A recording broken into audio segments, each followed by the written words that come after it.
Welcome TMDDTM viewers to another episode of Things My Dad Didn't Teach Me. First, let me say thank you to the faithful followers and subscribers. I continue to put work out because you guys continue to ask for different projects. Today I'm going to share with you different ways to build raised garden beds, larger than normal. Most people are dealing with about a 4 foot by 4 foot box. I'm going to show you how to build a 12 foot by 3 foot wide and 2 feet deep, as well as an 8 foot by 3 foot wide and 2 foot deep. So I hope you enjoy it.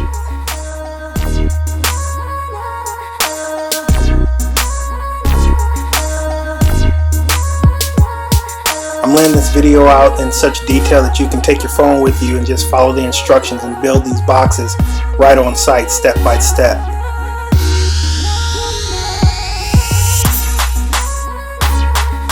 So for this bed, you'll need 28 pieces of wood cut to these dimensions.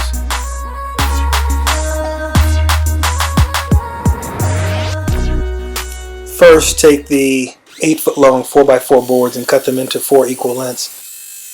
For this particular project, that length will be 22 inches for each of the 4x4 posts.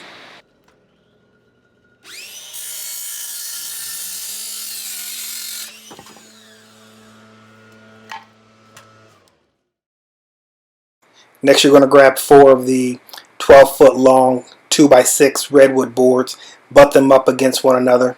Every 4 feet, you're going to take those 4x4 boards that we cut earlier and place them beneath the 12 foot long strips. And we're going to do this again every 4 feet. Now that we have our first board tucked, let's tuck our second board 4 feet away. We'll repeat that, tuck our third board 8 feet away, and then we'll tuck our last piece at the tail end of the 12 foot board.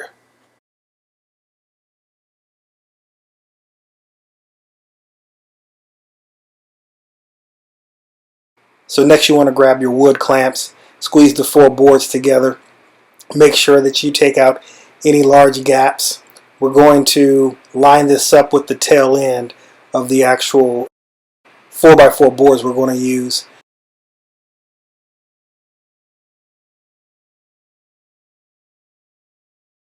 Make sure you clamp both ends just to make sure you have minimal movement across the 4 wooden planks that you're dealing with. Next, you draw a line 2 inches away from the tail end of the board. This will be your primary guide just to let you know where you're planning on drilling so that you have a consistent line. I'm marking these about 1.5 inches at the top and bottom of each of the 2x6 boards so that you have a standardized look. It'll look nice and even. When it's complete, each screw will be approximately 1.5 inches away from the top and bottom of each board. You're going to repeat this action at every location you have a 4x4 board lined beneath these 2x6 boards. Now we're just going to add some wood glue to this area here on this 4x4 board. I've already elevated these boards with larger boards a couple of feet away so I can slide this piece directly under it without smearing the wood glue that I'm actually putting on here. Now you'll watch me slide the other boards out from underneath so that this board will drop directly onto the 4x4 board that's sitting here beneath it. Now we just want to line this thing up.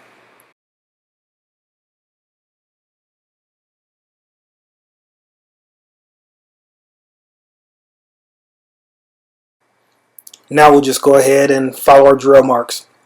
I always wear gloves when I'm actually using the drill.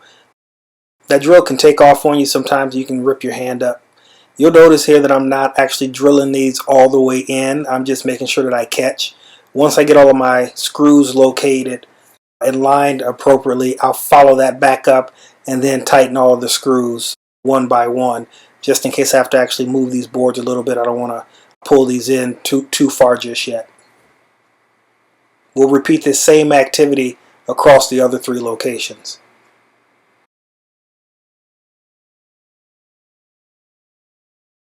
So as you can see, I left these screws floating. Now that I've actually drilled them all in and have a catch, I'll go ahead and finish screwing them in. I'm just going to go slightly beneath the wood. I'm just going to inset those screws into that wood a little bit.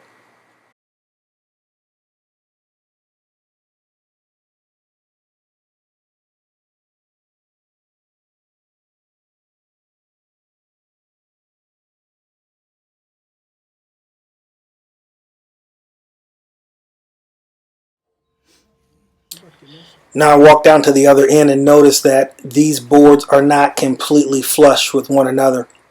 I just took the standard 12-foot long boards that the manufacturers actually cut, and they're rarely evenly cut the same length. So I'm just actually taking my circular saw and cutting it straight away so that I can actually line this up and have a nice clean finish on the back end here.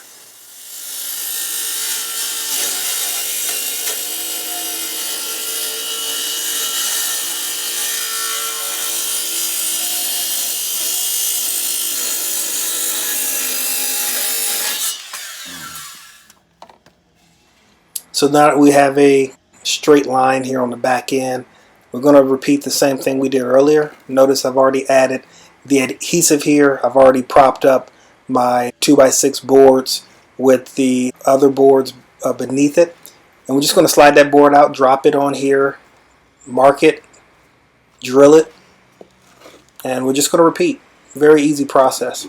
I don't know if you guys have actually been paying any attention, but look at how beautiful this redwood is. This will last, anywhere from 10 to 15 years. If you're going to build these things, you don't want to have to do it frequently. But here in Arizona and California, we're getting anywhere from 10 to 15 years out of this California redwood that we're using to build these boxes here.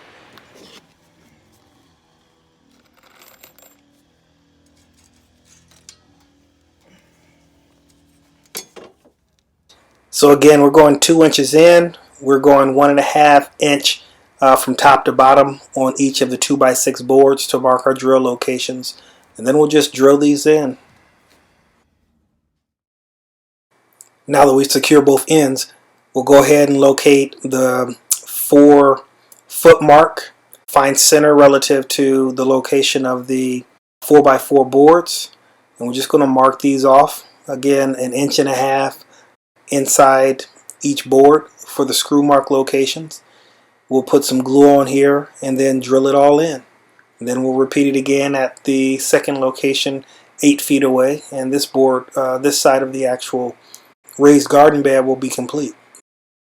You're going to find a lot of people trying to sell raised garden beds. A lot of them use pine, which will last about a year, or even worse, pine plywood board, which won't last more than a month. They fall apart really quick. So the reason that you want to build a premium or high quality bed is you don't want to be replacing this on a regular basis. The other thing is this redwood, it just looks aesthetically pleasing in any yard as well. So spend a little more money on the product, but actually it's still super cheap building it yourself. We priced having somebody do it for us, and these things were coming in at almost $800 a piece to have somebody build these. So these are going to be super cheap. At the end, I'll give you the total price of the project to complete these. And I'm talking $800 per raised bed box. I'm not talking about for both of these. So you're going to do the exact same thing for side 2. So I'm not going to walk you through doing that same repeat activity, but I did want to highlight one of the things here. You'll notice I have my daughter standing on these boards here. These boards had a little bit of warping. They weren't completely flat. So I just had her stand on them while I actually screw these parts in to the 4x4 board that's actually underneath it. So don't freak out if you have to notice that your board is a little warped. Once you drill those in, you'll actually get them to catch, and they'll go straight. Now that we have the left side and right side done, we can actually start working on the ends. Now, one of the primary reasons that I bought the 12-foot long boards was because I'm trying to maximize material usage and minimize my cost spend. The actual 12-foot long boards allow you to get 4 3-foot strips out of each of the cut boards. So one of the 12-foot long boards will cover an entire end for the left side and an entire end for the right side.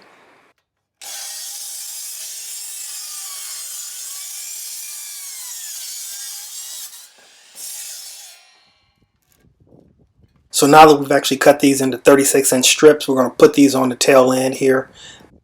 Notice I'm trying to line them up perfectly for the exterior portion here. We've already put the glue on it, and now we've already have marked the drill holes. So now we're just following the drill holes, and it's just like putting a puzzle together. Everything should just lay out nice and easy. So like I said earlier, there are a lot of raised beds you can find on places like OfferUp and LetGo, Craigslist, and a number of these are just garbage, just poorly designed, cheap material. It's just bad, which I found out the hard way. I was traveling quite a bit, didn't have time to build her a box, and she purchased a box from someone, and those boxes fell apart within like the first 6 months. I actually had to take straps to tie those boxes down, those raised garden bed boxes down, to prevent them from falling apart. So, when you talk about making this investment and you're talking about growing your own vegetables, you really want to go ahead and make sure you do it right the first time, so that you're not repeating this after about a year or two, because this stuff is actually falling apart. Come to think of it, within about 6 days of actually adding the soil, I actually had to put some support pieces in, and about 6 months in, I actually had to put the straps around it. So that was just a waste of a couple $100 buying those boxes.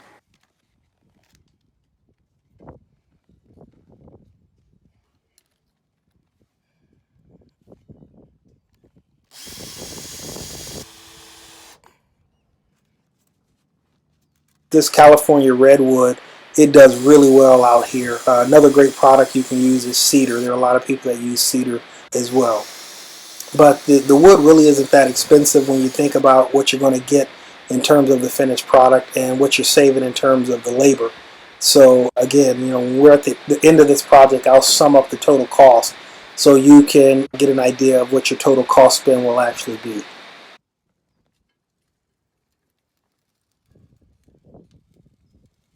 Now we're ready to actually put the second board on here. Notice there at the lower right corner I have a shim placed up under the actual part. Just make sure that you have your boards running level. So what I did was actually grab the level to make sure that the boards are actually running flat. Even though I'm laying this out on my concrete driveway, the driveway isn't necessarily flat. So I got my level, found out that I wasn't actually lined up straight, had to put a small shim in that corner to get it level, and now this stuff is just going to stack right up and continue to run in a linear pattern, and it won't look warped or won't look off-centered.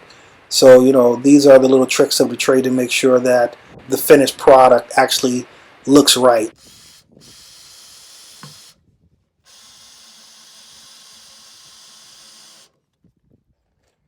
It's the little things that make the project look like it was expensive and like it was done by a professional. So spend the extra time just to make sure that you're laying this thing out right and that it's at the quality level that you expect.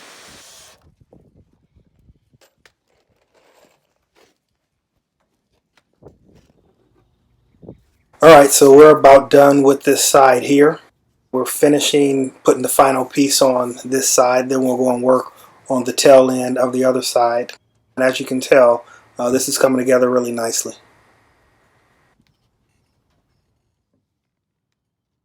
So I'm hoping that you notice how important it was to line those screws up so that they have this nice straight line look, and they're at the same gap distance on each of the overall boards, just to make it look like it came from a standard kit.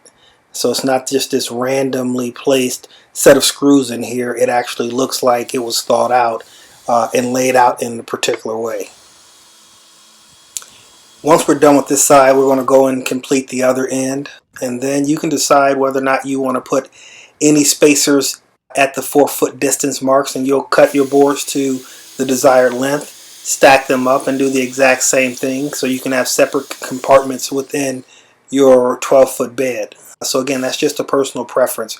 We decided to just close off one 4-foot space, so we have an 8-foot long planter bed space and a 4-foot long planter bed space on this overall 12-foot bed.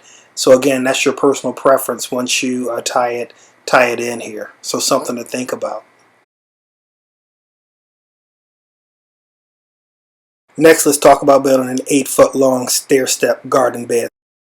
You have the details associated with the 12-foot bed. I'll give you the Cliff Note versions here on the 8-foot bed. You'll notice that you have 4 total strips of the 8-foot long 2x6 boards. Then you'll notice for the top portion, we took 2 of the 8-foot long 2x6 boards and cut them in half.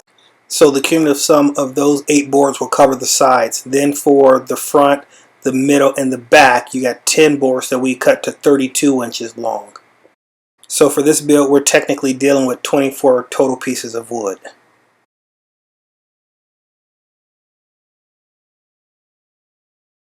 What will be different on the stair step is that you'll have to cut your 4x4 pieces to different lengths. Front portion will be shorter than the back portion since you're going to stair step it. Since 2x6s are actually 5.5 inch, not 6 inch, when you go to butt those boards together, your cumulative height here will be about 22 inches. So you're going to end up cutting 4 of these 4x4 boards to a length of 22 inches, not technically 24 inches, when you actually butt them together. You're going to cut two of those 4x4 pieces for the front end, and they're only going to actually be 11 inches since you're talking about adding 5.5 plus 5.5. So you need 2 of the 11 inch and 4 of the 22 inch 4x4 strips so that you can butt your wood board pieces up against that. One thing to note on this one that we did do different, we built the front and the back first instead of building the side panels first. So you'll notice that the outside panels actually close in the front, the back, and the middle. Whereas in the original 12-foot, we actually built the sides first. The reason that we did it this way was to maximize the box depth and to minimize the amount of waste. So you don't have to actually cut and trim with a bunch of excess pieces. So on this build, you want to actually build your front panel first, your back panel, and then your middle panel, and then you want to attach your sides to this particular build. Notice here that there's no bottom to these raised garden beds because we're attaching these directly to the ground. So we wanted to actually have our potting soil tie right into the natural soil that already exists. So you don't have to worry about building a bottom to it. Now that it's complete, you'll just take it to its location, drop it off, line it, fill it with the potting soil that you actually want, and that's a wrap. Completion of the project. I hope this project inspired you. I hope you feel confident that you can actually go out and execute these projects on your own. Save yourselves a lot of money. Build your own skill set to do a lot of things that most people want to do around the home. As we continue to do projects around here, we'll continue to post our actual videos, possibly learn how to do some additional projects that you've been considering.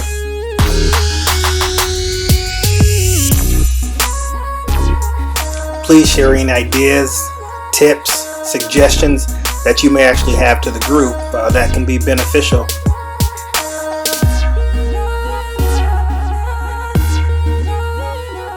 Here are the materials needed and the total cost for the project, as well as the cost savings. So we were looking at spending somewhere around $700 to $800 to have the large box built, and we were able to actually get that bed number 1 done for $266, so that saved about $500. Bed number 2 was $175, that saved about $355. So remember, these beds are designed to last for 10 to 15 years.